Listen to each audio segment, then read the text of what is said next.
So guys summer slam 2024 जो होने वाला है 3 अगस्त को सैटरडे अमेरिका की टाइमिंग से। देखो अपने को तो वो 4 तारीख को ही दिखाई देगा भारत के अंदर। सो ये होने वाला है क्लीवलैंड ब्राउन स्टेडियम ओहायो से। इस स्टेडियम में ना 68,000 के आसपास लोग आ सकते हैं और डब्ल्यूडब्ल्यूई भी कुछ उतना ही गैदरिंग एक्सपेक्ट कर रही होगी और नहीं आएंगे तो डब्ल्यूडब्ल्यूई बढ़ा चढ़ा कर बोल देगी। और क्योंकि यहाँ पर सारे ही मैच अब ऑफिशियल किए जा चुके हैं एंड कुछ और एडिशन भी नहीं होना अब, तो चलो अब इस पूरे ही मैच कार्ड को प्रिडिक्ट वर्डिक्ट एंड डिक्लेयर कर देते हैं। तो चैनल पर अगर नया तो चैनल को अभी लाइक एंड सब्सक्राइब कर दो और वीडियो को एंड तक प्लीज पूरा देखना। एंड नाउ आप देख रहे हैं रेसलमैनिक्स एंड सब्सक्राइब करना तो बनता है।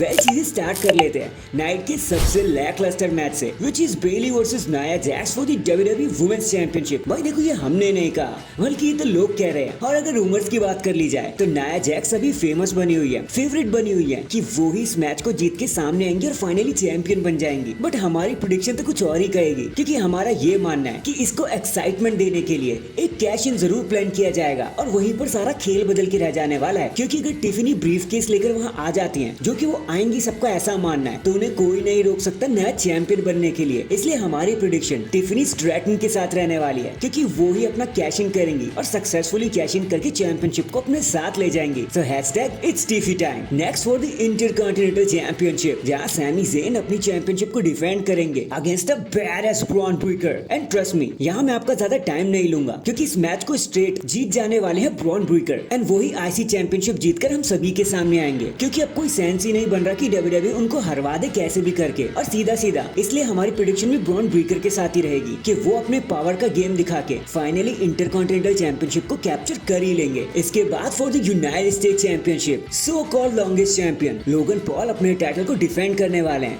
अपनी ही होम कंट्री में against the mega star LA night. और अगर फेवरेटिज्म की बात कर ली जाए तो फिलहाल के लिए तो एलए नाइट 100% फेवरेट बने हुए हैं कि वो इस मैच को जीत जाएंगे। बट इस मैच में एक कैच है और वो है कि लोगन पॉल एक होम टाउन बॉय है और उन्हीं के घर पर समर स्लैम भी हो रहा है। तो हो सकता है डब्ल्यूडब्ल्यूई उसी को सिक्योर करने के लिए एलए नाइट को एक बार फिर से डंप कर दे और लोगन पॉल को रिटेन करवा दे just because he is a home town boy. So हम पिक करने वाले हैं लोगन पॉल को कि वन वे और दी अनदर, चीटिंग करे या ना करे, वो अपने टाइटल को रिटेन करने का तरीका ढूंढ ही लेंगे। Next for the women's world heavyweight championship, जहां मामी रिया रिप्ली चैलेंज करने वाली है लिव मॉर्गन को फॉर द टाइटल। जहां डर्टी डॉम डॉम एक सुरूर बनकर सबके सर पे चढ़े हुए हैं। भाई देखो टाइटल की किसी को फिक्र हो ना हो, लोग इस चीज में इंटरेस्टेड है कि डॉम डॉम आखिर साथ किसका देंगे। सो फॉर नाउ यहाँ पूरा गेम बदल के रख देता है, क्योंकि इतना तो कंफर्म ही है कि रिया रिप्ली एकदम से तो टाइटल जीत नहीं जाएंगी आके। सो डॉम डॉम उनका साथ जरूर देंगे, बट उनका साथ फिर भी लिव मॉर्गन के साथ ही हो जाएगा। आपको पता है कैसे वो दूसरे लोगों की मदद करते आए हैं और फिर लिव मॉर्गन ही जीत जाती हैं। और हमें ऐसा लगता है कि डॉम डॉम इस बारी भी ऐसा करेंगे, वो मदद तो रिया रिप्ली की करेंगे लेकिन टाइटल लिव मॉर्गन लेके चली जाएंगी। और ये भी हो सकता है कि वो मामी को धोखा दे देंगे। सो वन वे और दी अनदर, चाहे वो धोखा हो या ना हो, लिव मॉर्गन अपने टाइटल को रिटेन करने ही वाली हैं, इसकी तो हम आपको गारंटी दे सकते हैं। इसके बाद बारी आती है जजमेंट डे के दूसरे मेंबर की, क्योंकि अब डेमियन प्रीस्ट अपनी वर्ल्ड चैंपियनशिप को डिफेंड करने वाले हैं against the ring general Gunther से। अब यहाँ तो देखो सीधा सा हिसाब है, गंथर इस मैच को जीतने के लिए फेवरेट बने हुए हैं और वही जीतकर सामने भी आएंगे। वैसे अब इसका मतलब ये नहीं है कि डेमियन प्रीस्ट के पास कोई चांस ही नहीं है, उनका चांस स्टोरी लाइन के हिसाब से बहुत ऊपर है। बट अगर वर्ल्ड टाइटल को एक हैवी मोमेंटम देना है तो गंथर को जितवा नहीं होगा और इसी के चलते जजमेंट डे टूट भी पाएगी, वरना नहीं टूटेगी। So we are picking Gunther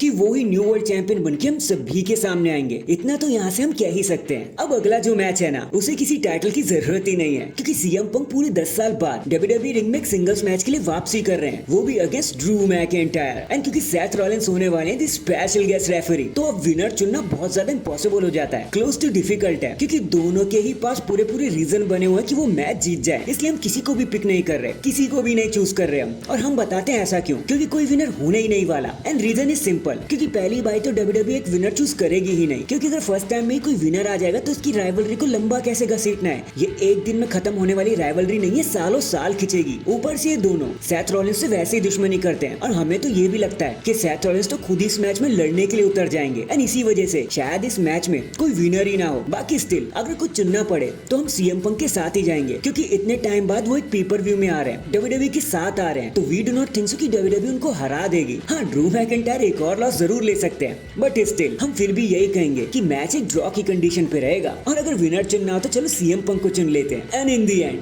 जिस मैच पर शायद पूरी दुनिया की नजर होने वाली है, क्योंकि कोडी रोड्स अपनी WWE चैंपियनशिप डिफेंड करने वाले हैं against the so called tribal chief solo Sikoa. और इस मैच की हाइप ने एक तरफा ही लोगों को घसीट रखा है, और इस मैच की हाइप इसलिए भी बढ़ जाती है क्योंकि हम सभी को ऐसा लगता है कि हमारे प्यारे रोमन रेंस इसी मैच में वापसी करने वाले हैं। बट गाइस ट्रस्ट मी, ऐसा कुछ भी नहीं होने वाला, क्योंकि अभी ब्लड लाइन को एक तरफा विनर बनना बाकी है। एंड आप लिख के ले लो, इस स्मैकडाउन में Jacob and टामा tag team champions भी बन जाएंगे एंड इसी ग्लोरी को कंटिन्यू भी करने वाले हैं सोलो सिकोवा। देखो रोमन का रिटर्न यूं ही नहीं हो जाएगा, टाइम लगेगा सब चीजों को होने में, जरा सा इंतजार करना पड़ेगा हमें। एंड हो सकता है इस समर स्लैम में कोडी रोड्स टाइटल रिटेन कर ले, बट फिर भी रोमन रेंस के आने में भी बहुत टाइम बाकी है, एटलीस्ट जब तक ब्लड लाइन पूरी तरीके से विलन नहीं बन जाती, सारे टाइटल्स उनके पास नहीं आ जाते। So that is it guys, अभी के लिए तो बस इतना ही। देखो ये तो हमारा मानना था समर स्लैम मैच कार्ड के लिए, लेकिन आपका पॉइंट इस पर क्या है? आप क्या कहना चाहोगे? आपके हिसाब से कौन जीत सकता है? कमेंट करके जरूर बताना। एंड अगर चैनल पर नए हैं तो चैनल को अभी लाइक एंड सब्सक्राइब कर दो। बाकी मैं मिलता हूँ आपसे किसी और अपडेट के साथ, तब तक के लिए अपना ख्याल रखें और खुश रहें।